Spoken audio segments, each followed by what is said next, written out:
fuck Stripe. Et je dis avec tout l'amour et la bienveillance du monde. Stripe est le fossoyeur des business en abonnement. Ils ont une politique de bannissement et de fermeture de compte qui est pour le moins opaque, arbitraire. Et donc, sans qu'il y ait vraiment trop de raisons, en fait, on vous ferme vos comptes tout le temps. Vous ne savez pas pourquoi. Vous parlez à une intelligence artificielle.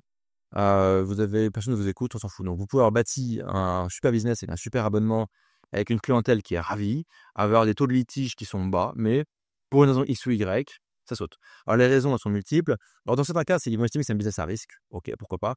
Dans d'autres cas, en fait, c'est juste que vous êtes assez nombreux, vous, à être expatriés. Donc, vous avez votre boîte aux États-Unis, votre compte en banque aux États-Unis, vos clients peut-être en France, en Belgique, et vous-même, vous vivez en Thaïlande, j'en sais rien, par exemple.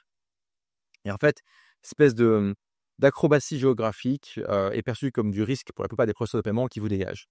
Donc, Stripe, pour moi, n'est malheureusement pas un partenaire sérieux pour monter un business d'abonnement. Pour faire des produits one-shot, pourquoi pas, pour faire un business d'abonnement, Stripe, tôt ou tard, va vous niquer. Ça m'embête de le dire, je ne vais pas leur taper dessus, je trouve que ce qu'ils font est super. Je peux malheureusement constater que en 10 ans d'expérience sur Internet, j'ai perdu 15 comptes. Et si je prends les comptes que mes clients ont perdus, on est sur 200 comptes, 300 comptes, 600 comptes perdus. En général, pour du bidon, sans voilà. Donc, les alternatives, vous avez LearnyBox. LearnyBox, c'est une techno pour faire des funnels, des espaces membres, des webinaires, envoyer des mails, etc. Bon, c'est un peu un outil tout en un qui marche bien, c'est super. LearnyBox, ils ont un système de paiement in-house qui s'appelle LearnyPay. C'est pas mal. Puis LearnyBox, vous pouvez parler des humains. Après, vous avez Bonsai. Bonsai.pro.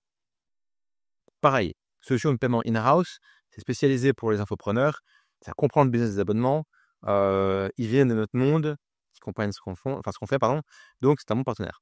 Enfin, si vous voulez faire une compliance et un peu plus poussée, vous pouvez aller chez inflowpay.com, qui sont très sympas, je trouve que l'Unibox c'est .com aussi.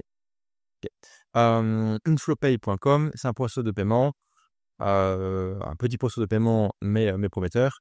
Les mecs sont sympas, les mecs sont disponibles, les mecs veulent bosser. Honnêtement, ça s'y prête si vous faites peut-être plus de 50, 100 cas par mois, ok? Voilà, donc juste le secret numéro 10, Stripe n'est pas un partenaire. Vous pouvez avoir l'illusion que c'en est un. C'est que tant que ça marche, ça marche.